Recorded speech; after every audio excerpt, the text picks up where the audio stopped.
日本 U18 代表队红白战，大传渡高校17岁投手佐佐木朗希写纪录，飙出163公里速球，不仅突破个人最快球速，也打破大谷翔平高中时期160公里球速纪录，成为日本高中最速男。日本备战8月底将于韩国举行的 U18 世界青棒锦标赛，首度安排培训队集训，举办队内红白战。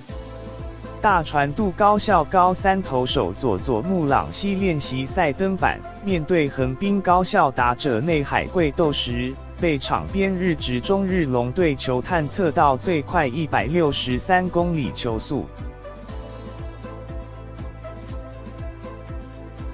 佐佐木朗希高2就曾飙出最快157公里速球，今天比赛飙速163公里，不仅将自己生涯最速纪录改写，更打破大谷翔平高中时期最快球速纪录，成为日本高校最速男。佐佐木朗希今天练习赛投2局，面对6名打者，所有出局数都是3振。